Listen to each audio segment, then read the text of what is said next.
मेरी प्यारी बहन दुर्धरा के शुभ विवाह के समाचार से समस्त तक्षशिला प्रसन्न है और उनकी आंखों में हर्षोल्लास स्पष्ट दिखाई देता है, किंतु तुम्हारी इन आंखों में कुछ और दिख रहा है। विचित्र है ना? मुझे स्मरण नहीं कि हम पहले कभी मिले, किंतु फिर भी तुम्हारे और मेरे मध्य एक विचित्र सा तनाव है। तुम मेरे समक्ष सहज नहीं रहते, किंतु तुम में कुछ ऐसा है जो सब में नहीं है। जब तक्षशिला की सेना दुर्धरा को ढूंढ रही थी, उसका पीछा कर रही थी, वो केवल तुम थे जिसने उसे पकड़ा। मैं तुम्हारे इस सामर्थ्य से अत्यंत प्रसन्न हूं। तुम जैसे हीरे को मुझ जैसे जौहरी के पास होना चाहिए। तो बताओ, क्या मूल्य है इस हीरे का? मैं सम्राट धनानंद तुम्हें कुछ भी दे सकता हूं।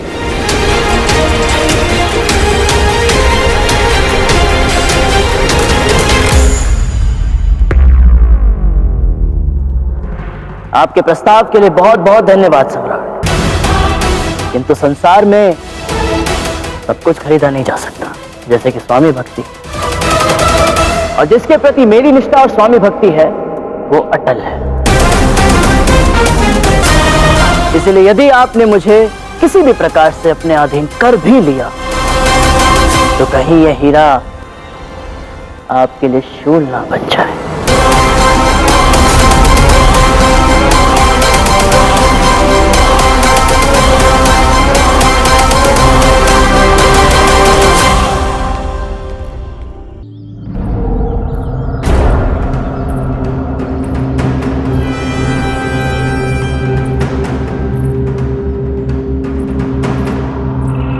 सुनिए, मैंने सुना है यहाँ एक साध्वी जी है ना, जो सभी बच्चों को प्रशिक्षण देती है।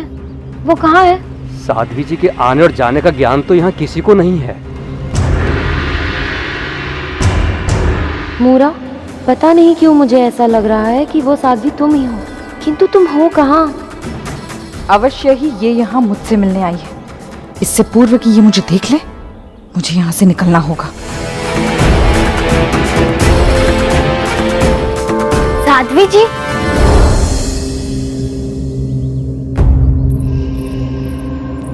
तुमने यहाँ साध्वी जी को देखा? कहाँ गई वो? धन्यवाद।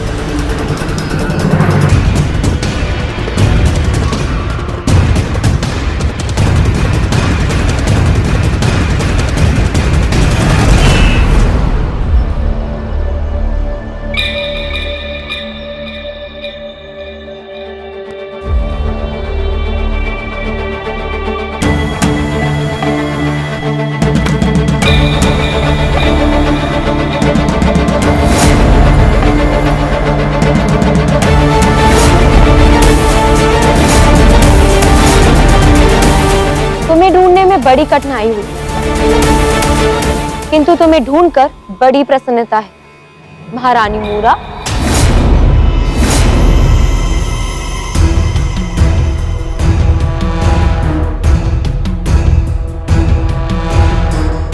मैं जानती हूँ तुम मुझे यहाँ बंदी बनवाने आई हो, अपने प्यारे भाई के पास लेकर जाओगी। कहाँ है, कहाँ है तुम्हारी सेना? मैं भी लड़ने के लिए सज्ज हूँ। बुलाओ, मैं भी देखो तुम मुझे उस धनानंद के पास ले जा पाती हो या नहीं।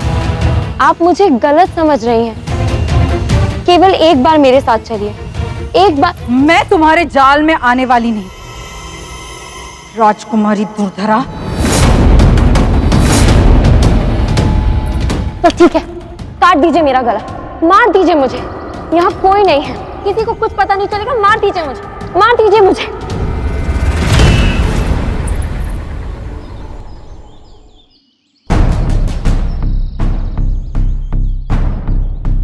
केवल एक बार मेरी बात सुन लीजिए। मेरी विनती है आपसे, एक बार।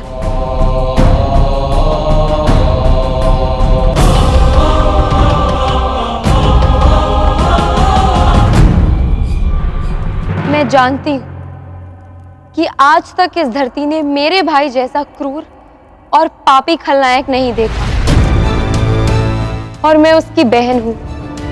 मुझ पर विश्वास करना तो और भी कठिन है, विशेष तौर से तब जब मैंने हमेशा ही उनका पक्ष लिया। किंतु समय बदलता है, लोग बदलते हैं महारानी मूरा, और मुझ में यह परिवर्तन का बीज बोया है आपके पुत्र चंद्रगुप्त ने। आज से 5 वर्ष पूर्व जब उसने मुझे अपनी बंदिनी बनाया था, तब उसने मुझे सम्राट का वो रूप दिखाया जो मैं जानती भी नहीं थी। पर जब तक मुझे इन सभी बातों पर विश्वास हुआ, तब तक बहुत विलंब हो चुका था। और तब से लेकर आज तक मैं इसी आत्मग्लानि में हूं कि क्यों मैंने चंद्रगुप्त की बात नहीं मानी। यही बात मुझे भीतर ही भीतर कचोटती रही कि मेरे और मेरे भाई के कारण चंद्रगुप्त और आप सभी लोगों को यातनाएं और पीड़ा भोगनी पड़ी। पिछले 5 वर्षों में ऐसा कोई भी क्षण नहीं था जिसमें मैं ग्लानि से व्यथित नहीं थी। चंद्रगुप्त के साथ मेरा विश्वासघात और मेरे भाई पर मेरे अंधे विश्वास की ग्लानि को मैं कभी ना भूल पाऊं। इसलिए मैंने मगध में अपने भूल के प्रायश्चित स्वरूप चंद्रगुप्त की सभी स्मृतियों को जीवित रखा है। क्षमा करें सम्राट, मैं आपको एक चीज बताना भूल गई कि मैं हवा महल के पुनर्निर्माण का कार्य करवा रही हूँ, और ये सब उसी की सामग्री। मैं चाहती हूँ कि आप मगध के सर्वश्रेष्ठ कारीगरों को नियुक्त करें और बिल्कुल ऐसे ही ध्वज का निर्माण करें। आप मेरे लिए केवल एक सम्राट हैं, मेरे भाई नहीं। इन 5 वर्षों में मैंने ईश्वर से केवल एक ही अवसर मांगा है, चंद्रगुप्त से क्षमा मांगने का अवसर।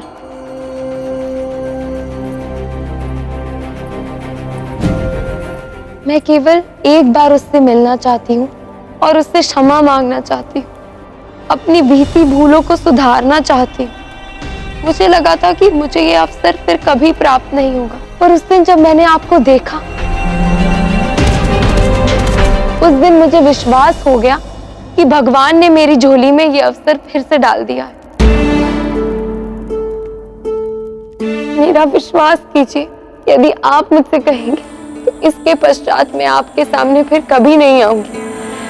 मुझे बस एक अवसर दे दीजिए, केवल एक बार मुझे चंद्रगुप्त से मिला दीजिए। मैं उसके सामने जाकर उसकी आंखों में आंखें डालकर अपने आत्मग्लानि का बोझ उतारना चाहती हूँ। मैं उससे कहना चाहती हूँ कि वो सही था और मैं गलत। मुझे चंद्रगुप्त से मिला दीजिए। मुझे बताइए महारानी मूरा, चंद्रगुप्त कहाँ है? चंद्रगुप्त मर चुका है।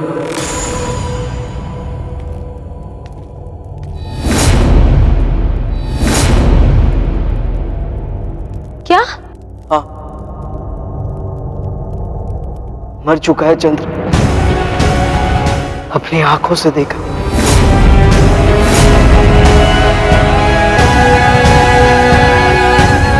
स्थूल चंद्रगुप्त मरा नहीं है, वो जीवित है। मेरा मन कहता है कि वो जीवित है।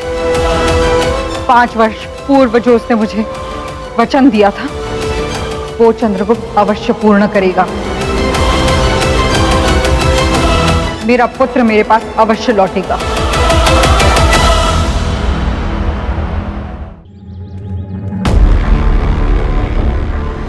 कहाँ उस धनानंद पर आक्रमण करने वाली को खोजने निकला था, और कहाँ इस नक्चड़ी और अहंकारी धुरधरा की खोज में फंस गया।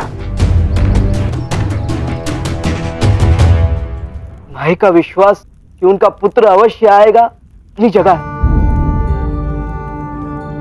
किंतु वास्तविकता मैंने अपने आंखों से देखा है। चंद्र और आचार्य चाणक्य के शव मैंने इन्हीं आंखों से देखे हैं। क्या देखा है तुमने स्थूल? मुझे सब कुछ बताओ। 5 वर्ष पूर्व हुआ क्या था?